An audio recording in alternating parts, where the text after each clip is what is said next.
Please relax slowly, very slowly. Please settle down.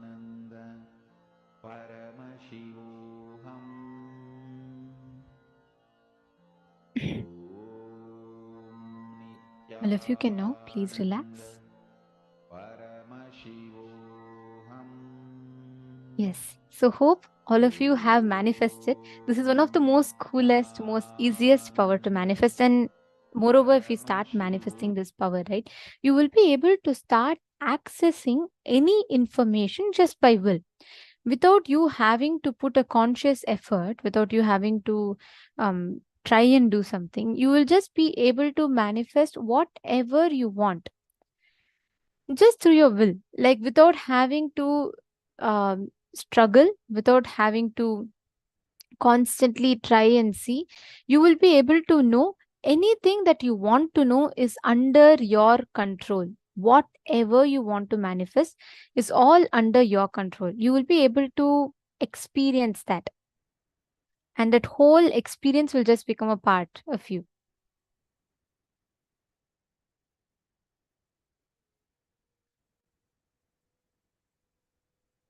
All right. So now all of us are going to be entering into a very, very important session next. We learned now about simple integrity and simple obedience, correct? We all learned about how we can experience that simple integrity and how that is the key for us to experience anything we want in life and manifest anything we want in life. The next session is something very, very beautiful. Whatever we do in life, the one thing that we all seek for is success. Whether you're making an investment, whether you are making, you're working on some big project, whatever you are doing, the one thing we all seek always is success. But success, as we think, how do we achieve it? By working for success, do you actually get success? Do you all know? By working for success, you actually don't manifest success. By working for something in particular, you manifest success. And what is that? Swamiji is going to be revealing to us that sacred secret. What exactly, when we work for in us, can lead us to success? Let us listen to those sacred revelations now. And let us all get ready to listen to that revelation. Working for success, planning for success always leads to failure. Working for excellence always makes you successful. Understand? Planning for success, working for success always leads to failure. Working for excellence always makes you successful. Listen and internalize. Understand?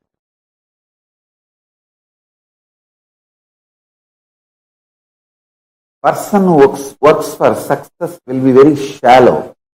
He will be working dependent on others' opinion about success, because success is always about others' opinion. What others feel you are successful. All idea of success derived from others, sustained by others, changed by others. All truth about the excellence evolved from you, substantiated, supported by you, and manifested by you. Understand? Excellence is integrity based, reality based, present moment based. Success is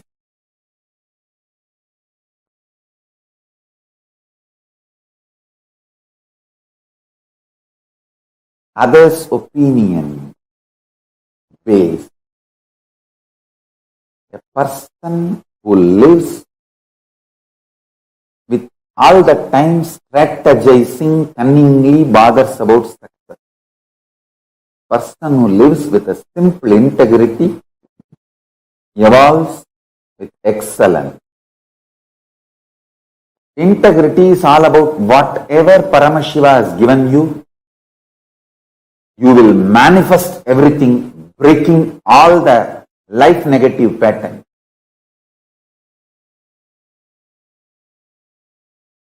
Even in your sleep, you know how to be in tune with Paramashiva and manifest state, space, powers, being, super consciousness of Paramashiva. Excellence is all about from where you are, raising yourself to the next.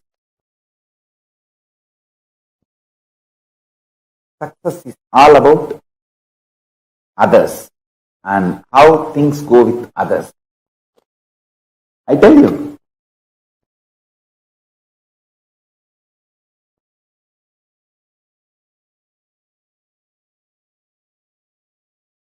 with idea of success, you will always be wavering, diluting yourself, deluding yourself. With the idea of excellence, you will always be grounded. You can see the photographs of me doing Chandi Homa in 2000, 2001, and you can see the photographs of me doing it 2018 or 2019 or 2020. You will see the intensity same. Understand? The outer external things might have changed. It was a mud in 2000, maybe brass or copper in 2004-5, and silver. Now it may become soon gold. Who knows? Understand? I always work for excellence. That is why the so-called outer success happens or not, I neither get frustrated nor get tired or bored. The worst part with the success is, if you don't get, you will be frustrated. If you get it, you will be bored. But with excellence, you will be intensely excited. Go on feeling the excitement. If you see the video records of me doing Chandi Homa in 2000, and if you video record now me doing, you can see the Bhava Samadhi same. Because intensity is same.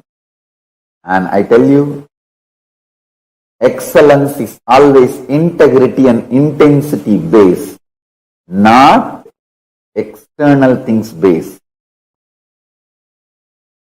It is always integrity and intensity based, not external things based.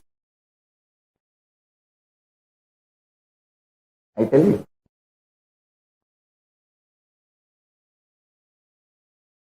If you are excellence based, you will not bother about even enemies, because you know very clearly your enemies are fools and stupid fellows. Why will you bother about them? You will be so clear. I tell you. From that time till now, I am working for excellence. That is why the outer world idea of success never interferes in my life. Be centered on excellence, you will be absolutely integrated to your goal. Even this COVID-19 lockdown, I tell you, people who are excellence based neither feels depressed nor feels deprived. They know how to survive. All the minds which are success based have collapsed, gone to pieces. Listen. All success based people, the idea of success is melting down. All success based people, terrorized by the insecurity, life, future. All excellence based people are there with their original excitement and intensity, and continuing to plan further with their excellence based mental setup and consciousness. I tell you, only people who are centered and who are thinking excellence based are going to survive this COVID-19 after effects. COVID-19's lockdown, economical meltdown, this global crisis, all this. People who are excellence based are only going to survive this crisis. The people who are success based are just going to melt down. Excellence based consciousness is more like a muscle. Success based mental setup is fat. Don't build too much fat. It will be load on you, tiring you, diluting you, deluding you.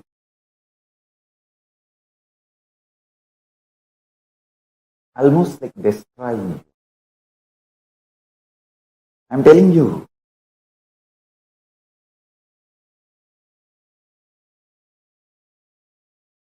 Bring intense integrity. Stop strategizing with life. Start becoming integrated with life.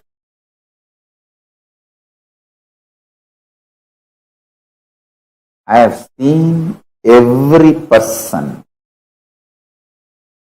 who works with excellence-based gets more and more integrated with the depth, strength, power, energy, intensity, excitement, unending excitement.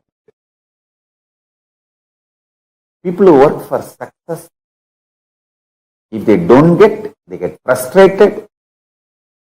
If they get it, they get bored. Both the way they collapse. Bring your life excellence base.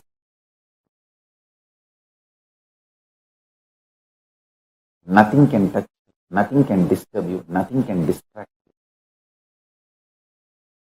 Bring your life excellence base. Bring your life excellence base.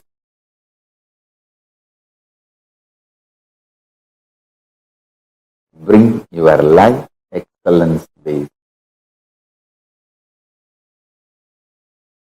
Drop the idea of success. Make yourself centered on excellence in everything you do. Whether your health or wealth or power manifestation, relationships, anything. Make it excellence based.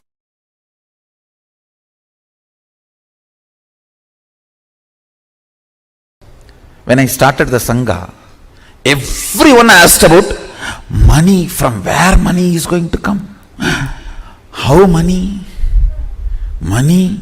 You need money? I wanted to repeat what I said in 2001. I said, I have decided to build something which is going to be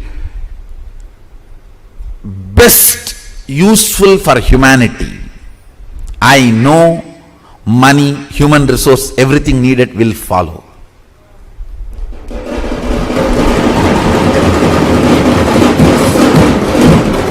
I am planning to build something which is most important for humanity, which is going to be the best useful thing for humanity. So naturally, money, human resource, everything has to follow. Understand?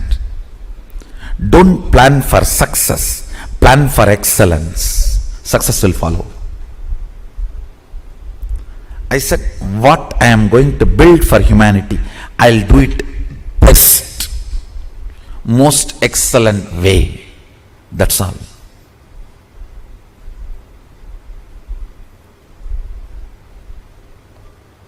More and more of me makes the Anya come down. Anya means will.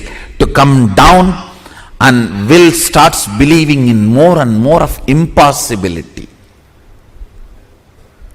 Impossibility takes over your will. If you think with responsibility, energy flows straight. Means you manifest your reality. But that is also not enough. That's good, but not excellent. Excellence means constantly cherishing cosmic principles as your thought currents. What's the goal? What's the purpose you want to exist? Why do you exist? More and more of cosmic principles, more and more of cosmic understandings, more and more looking up. Understand? The more and more cosmic principles start sinking in your day-to-day thought currents, lesser and lesser blind spot about your existence. What is blind spot?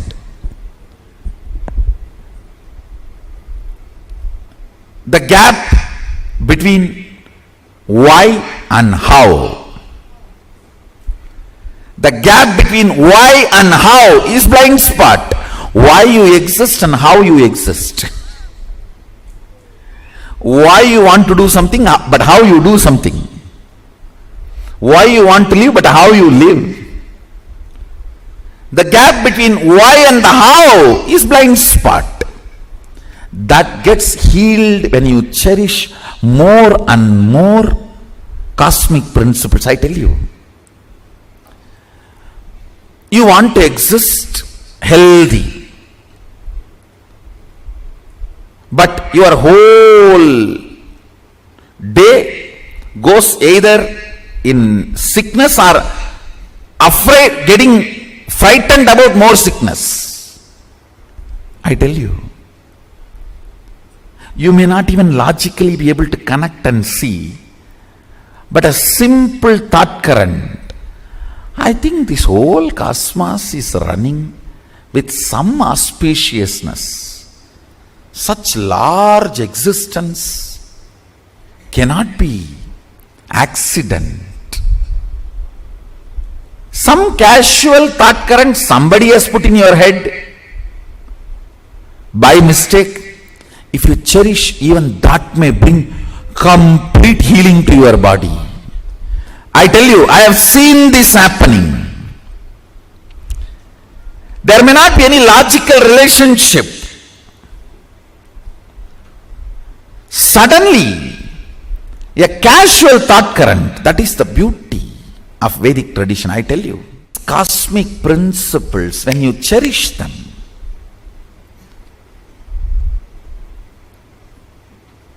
completely unconnected problems get solved.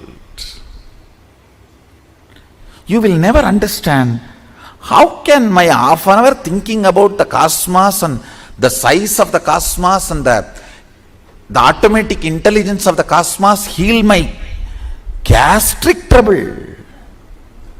It heals. When you think of the lever of the cosmos, your liver gets healed.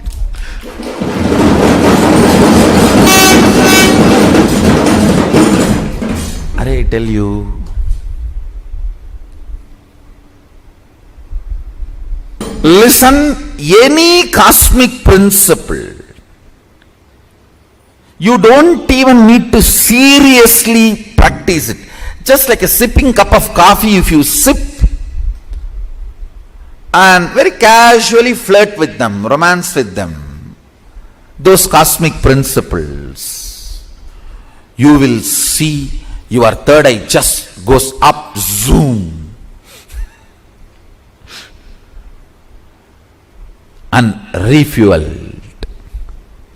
The whole third eye tank full. Then you can run your life for quite a long time. Logically, you may not be able to connect at all. How come I was thinking about that and this is solved?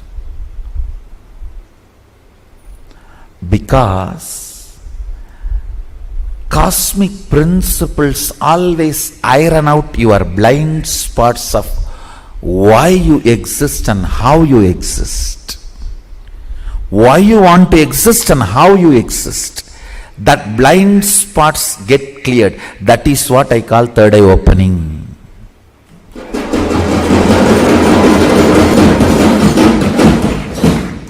That is what I call third eye opening.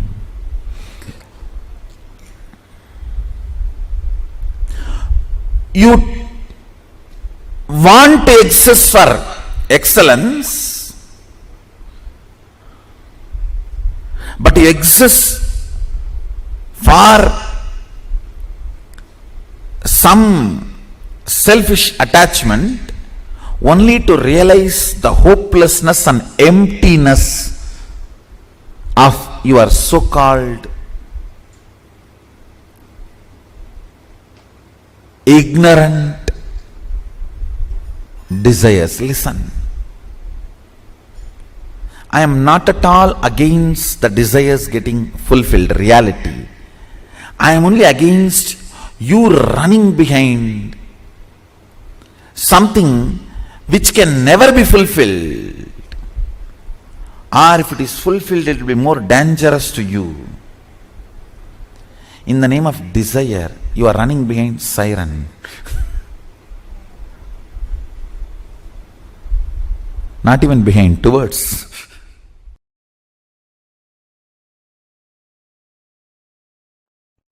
Castrating you to be a just consumer.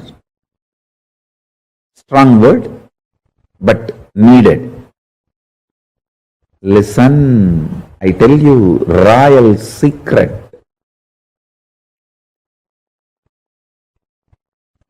Whenever you expect result, the kind of the anxiety, anxiousness, frustration, your mind is more faster than the light and sound. It can visualize, imagine the goal of your life now itself before even you begin, and already feel frustrated, feel empty with your goal, one side. The other side, feel tired and bored and terrorized about the effort you need to put to achieve that goal. It can create extremely dangerous, multi-dimensional complexities, complications, and life negative patterns. I tell you, there are only two societies in the planet Earth. Societies that believe, work for excellence, not remembering success, and the other societies just depressed. That's all. Some are wise, W-I-S-E. Others, otherwise. That's all. There are only two societies on the planet Earth. One works for excellence, not for success. Knows the truth of karmanyevadhikaraste mapaleshu gadachana. I tell you, I can just speak on this one verse 10,000. Listen, if you have to have 18-inch biceps and lift 100 kg, don't try to think, oh, now I can lift only 5 kg. I have to make it into 6. I have to make it into 7. I have to make it into 8. By the time I make 100, I may become 100 years old. No. Once the 5 becomes 6, the muscles you grow will become so strong, you will just jump to 20. And then the muscles you grow will be so strong, you will just jump to 60. It will not be the gradual growth. Understand? When Krishna says, Karmanyevadhikaraste mabaleshu gadachanaha, he says, don't put your middle class shitty mind on the grand success you are going to celebrate. The middle class shitty mind has extremely uncountable numbers of blind spots, infinite number of blind spots filled middle class mentality, which is all the time looking for success with a tremendous agitation and anxiety. When Krishna says, Karmanni Vadigaraste Mabaleshu Gadachanaha, he means, he tells you to be grounded, excellence based. Today 5 kg, tomorrow let me become excellent. Forget about what is success. 100 kg or 200 kg lifting. 5 kg. Now, let me move to excellence. Excellence means it may be 6 kg or suddenly I may be able to do it 60 kg. Excellence is all I need to focus, not success. Having success in the mind, you will cause multiple blind spots. All the diseases described in psychoanalysis and psychiatric, I think both are different way of robbing you. So, all the disease they describe, everything will come to you if you look for success, leaving the excellence. People who look for excellence go beyond what they imagine as success or others imagine as success. Never even my own disciples who have absolute devotion to me even imagined I will make a nation till I announced.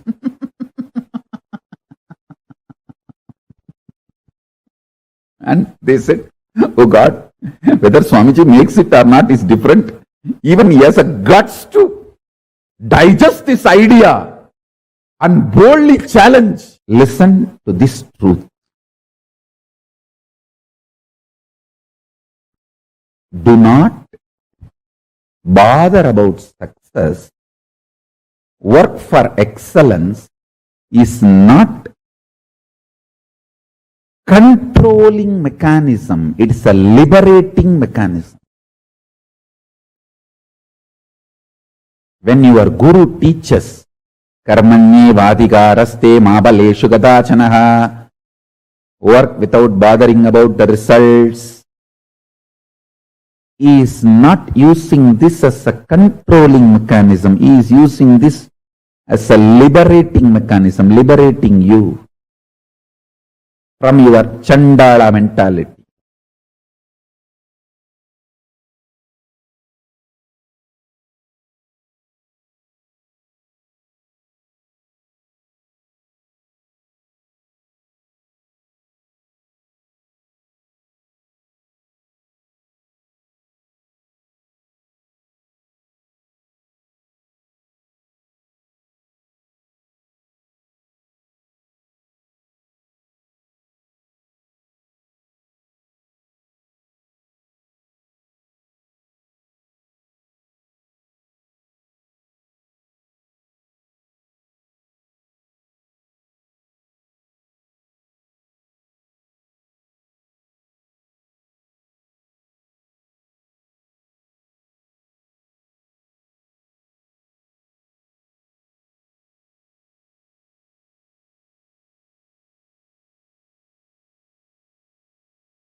What did you all understand? Working for success versus working for excellence. What did each of you understand as a difference? What is working for success and what is working for excellence?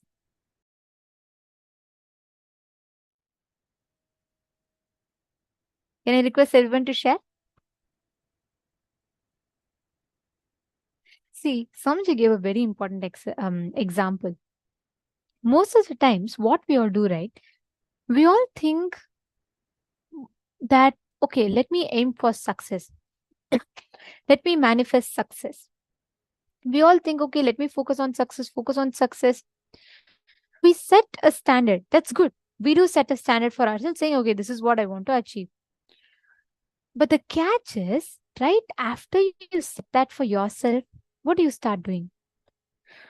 You literally stop expanding or even considering any other possibility that you possibly can experience by the time you can manifest something there.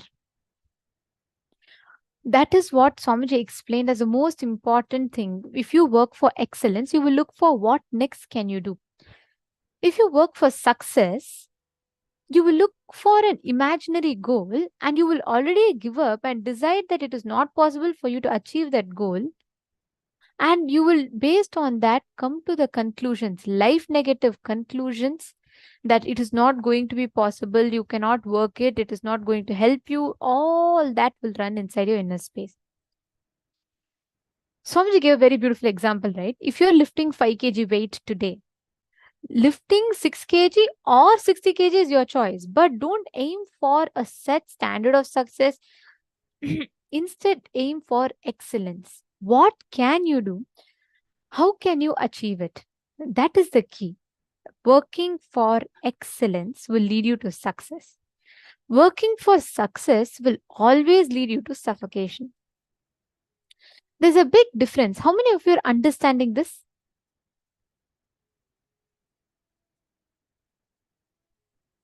Please put yes in the chat. I'd like to see how many of you are understanding this beautiful truth that Swamiji has revealed.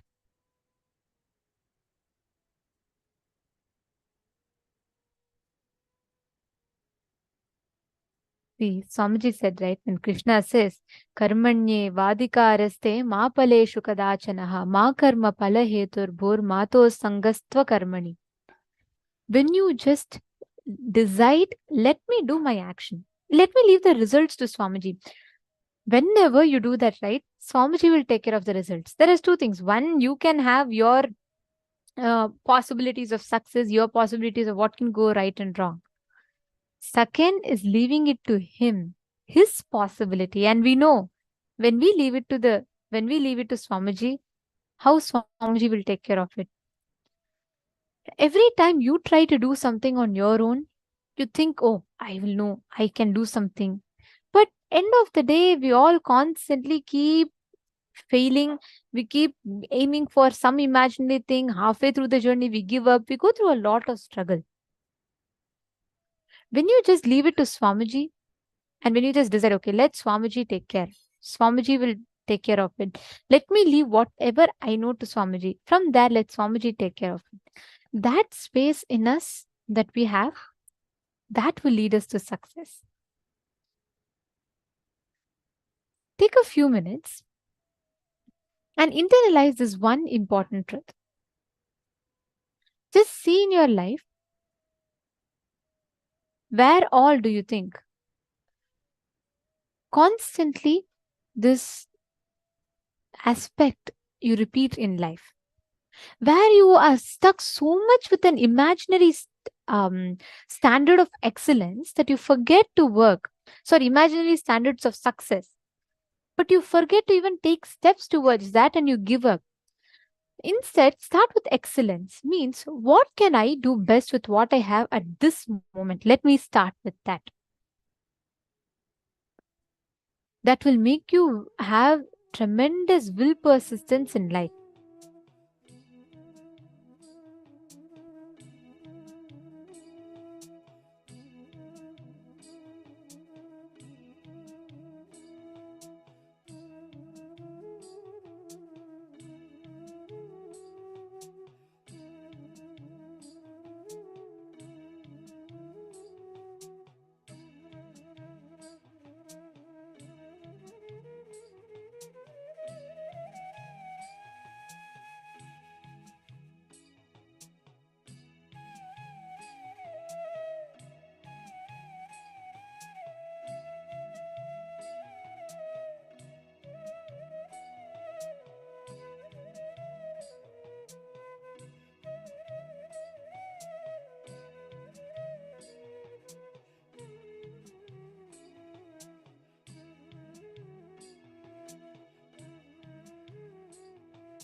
with your delusion is the only way you will achieve Paramashiva.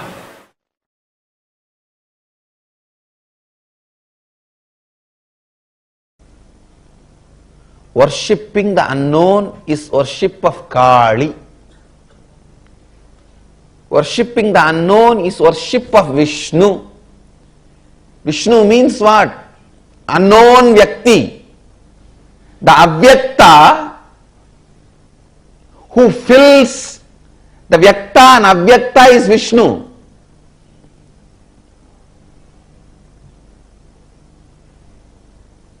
Who is embodiment of Vyakta and Avyakta is Kali.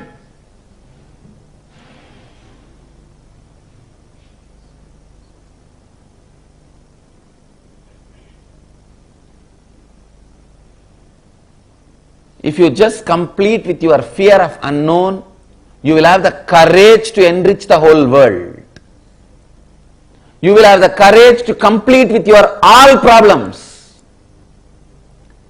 Courage to enrich the whole world and courage to complete with all problems is one and the same. If you don't have the courage to complete with all components of you, you will have the same fear outside to reach out to people.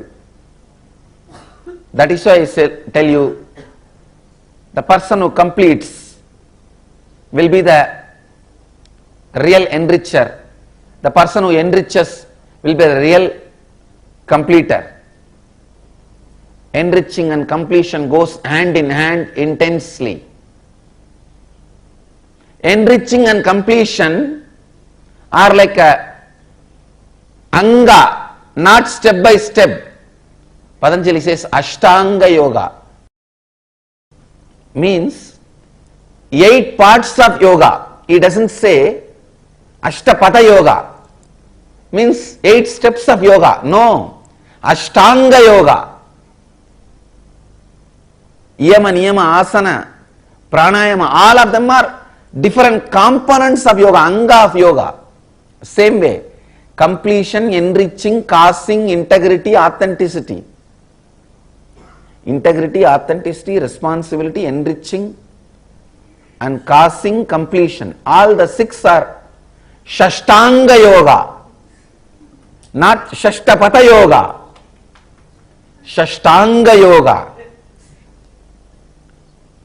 Complete, enrich, cause, everything together. Your completion will cause enriching and enriching will cause completion. When you are afraid of handling some questions from others, some doubts from others, you are afraid of handling some incompletions of you. If you handle that incompletions of you, you will have the answer to enrich others, cause others.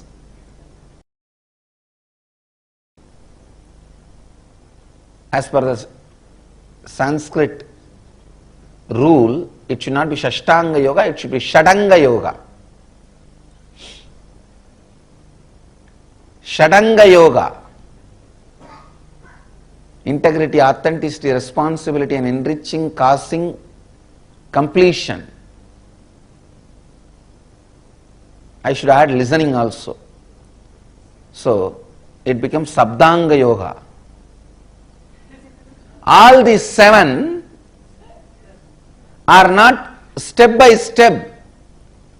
They are not Saptapati. They are Sabda Anga.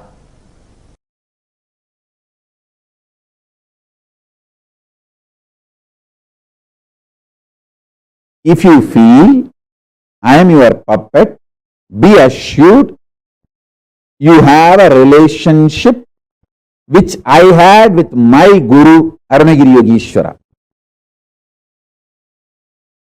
The Guru Sishya Parampara is going to continue through you.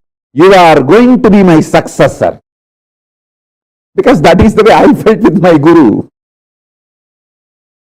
It's not logical. Logically, only Guru is supposed to feel the disciple is puppet.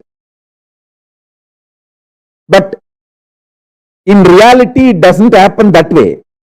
A disciple feels Guru is his puppet And suddenly, in that feeling, he loses himself into Guru without even disciples' knowledge. Disciple has become a puppet in the hands of Guru. That's the way exactly it happened in me. I am telling you the secret as it is because today is my Guru's day and I want to be integrated to him and integrated to you. It looks very illogical.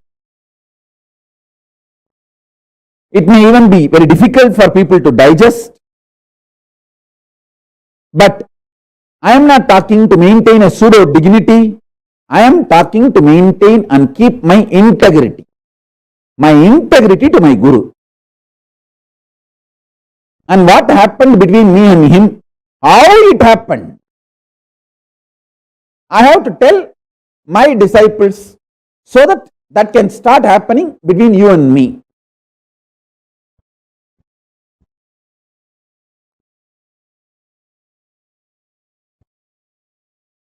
Please listen. If you read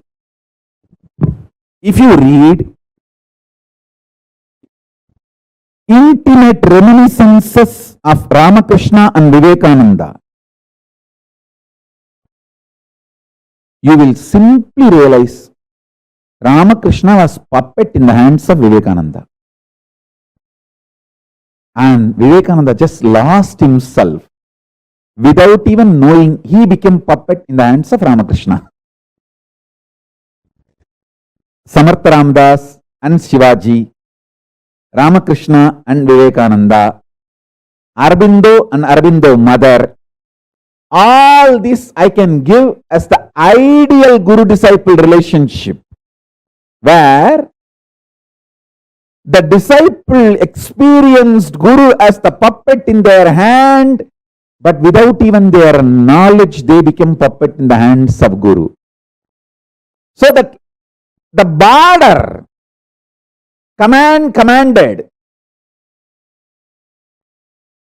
commander, commanded, these three has disappeared, dissolved.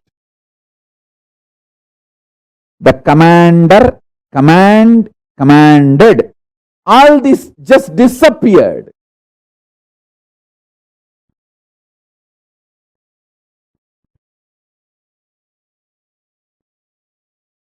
I can give you some of the most powerful examples of this guru-disciple relationship in Hindu tradition. Nandi and Paramashiva.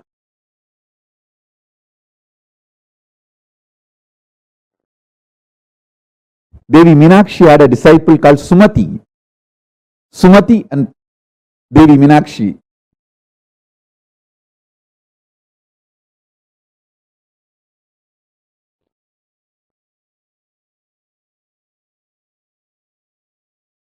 Even Krishna and Arjuna, Naranarayana.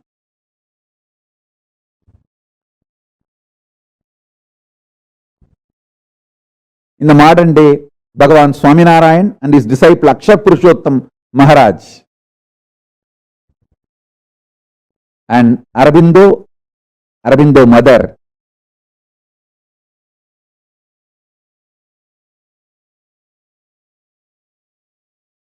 I tell you,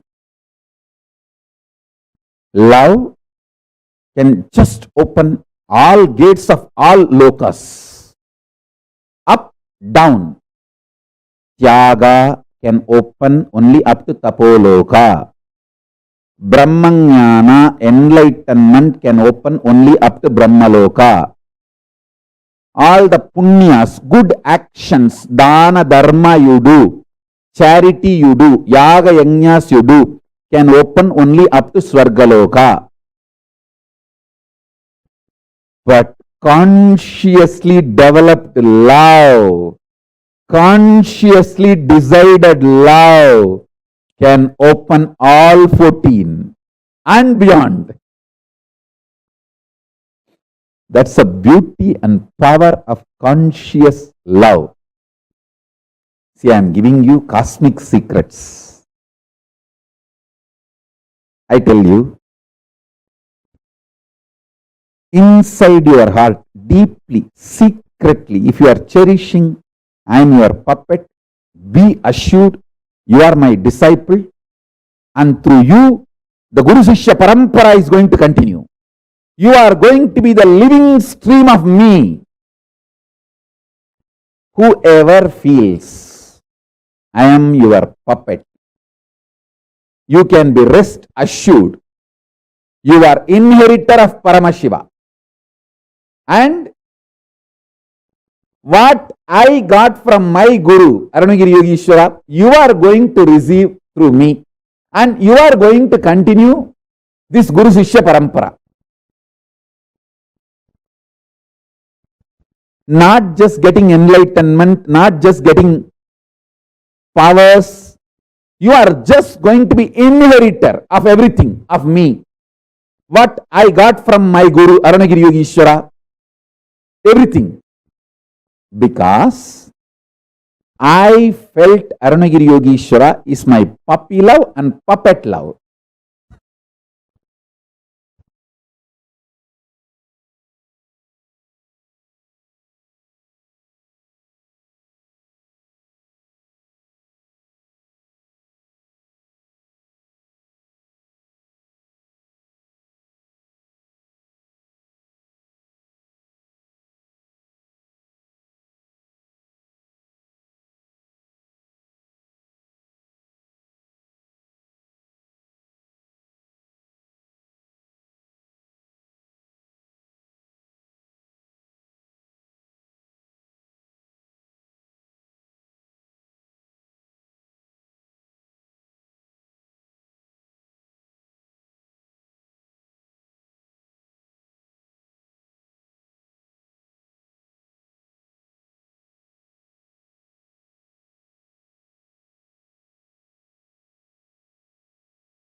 Nityananda, as all of us are getting ready and preparing ourselves to receive the darshan, I request everyone to please come and be seated. Please settle down. Please settle down.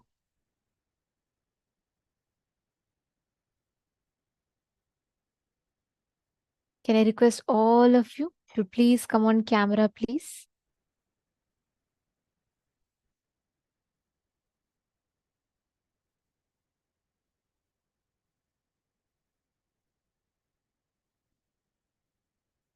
Over the last few days, we have all been seeing how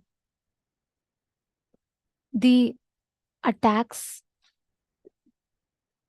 the persecution, and all the illegal attacks that are happening on every Hindu guru. Day before yesterday, we saw how the whole lawfare was launched. And we saw the character assassination that happened.